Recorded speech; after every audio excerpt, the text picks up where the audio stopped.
From Secoma Lanes in Secoma, we're here for the title matches of today's JBT event, the opening event of our 18th season of JBT competition, which is bizarre because I'm only 24, so I don't know how we started this when I was 6 years old.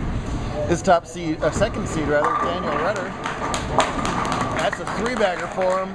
He opened with the spare and had nothing but strike since. That gets him out to an early lead against top seed Tyler Hogstrom. Tyler has to win this match by 6 to tie and 7 to win, and he's gone spare open strike, so this is a pretty key shot early on for him here in the 4th frame. They're just a couple frames ahead of the scratch division, who have a interesting match over there. It's Josh Mullen taking on Brian Monnette, two bowlers who've had trouble winning in title matches, so one of them's going to do a little work to erase that from the resume. And that's a big, big Brooklyn from Hogstrom right there to not let Rutter get too far away from him there.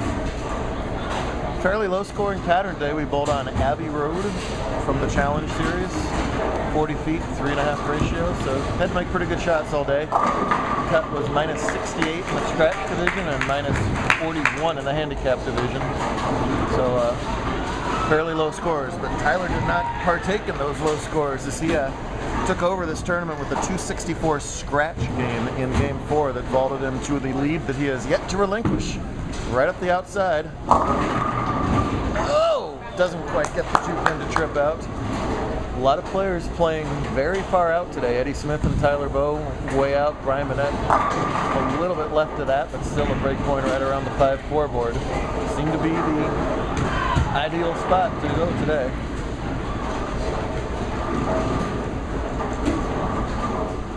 Abbey wrote a different pattern, but the slope on the graph, if you know what I'm talking about, is really the whole lane long. Each board is a little bit more than the last one as you move left for the righties. Nice job with the 2-pin for Hogstrom. He's got 93.35,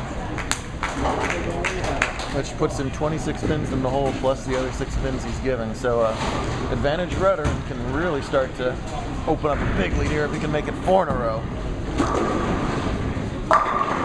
You bet he does. Wow.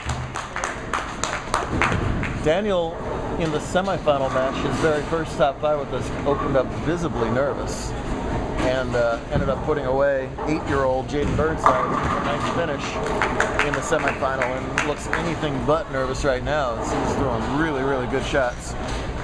Before that, Burnside beat Kyle Obrist in round 2, and in round 1 it was Venus and Serena, both Obrist twins, going at it, with Kyle beating Kevin in that brother versus brother grudge match. Very entertaining one there.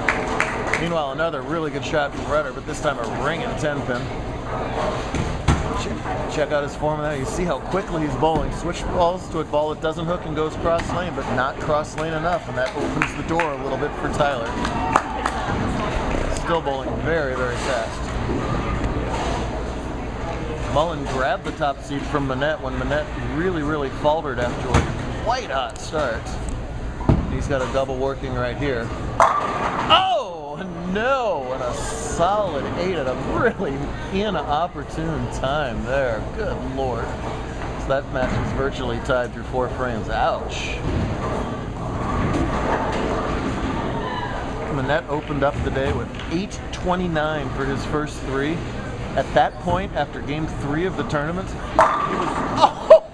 he was 278 pins in the cut. And right after Mullen blasts the 8-pin, Hogstrom comes back with a solid 8 of his own.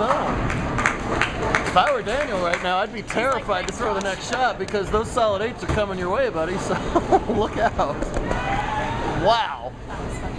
So yeah, Monnette was hundreds of pins clear of the field after only 3 games, and interestingly enough, after a 217 Game 4 from Monnette, which still gave him a chance to shoot our 5-game all-time record, for the next 2 hours, his high game was 181. He went 170, 180, 170, 160.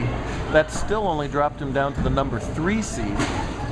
And you'd have to wonder at that point, is he just going to throw another 160? Oh no, he began with front 9 in his semifinal match to defeat Thomas Newt, and had 256 the match before that to defeat Eddie Smith. That he got by Tyler Bowe in round 1. So after going 170, 180, 170, 160, he must have figured something out in the practice session because he shot 522 for his last 2 games since then. Ringing 10 when he could have struck as well. There, finally. Look at that. Someone hit the pocket and struck. That happened for a couple minutes on camera there.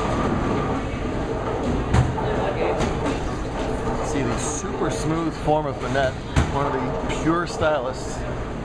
Not one of the big crankers, but enough rotation to get that ball to talk. Gets that light hit to work.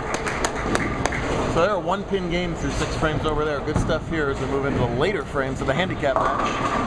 Rutter comes up high and leaves that 6-10. If he spares it up, he'll continue to lead by 31 total. But Hogstrom's got that strike working, and 4 frames of bowling is plenty of time. Again, when he watches this tape, he is up before the pin spotter's even ready. He'll learn to take his time as he progresses in this game.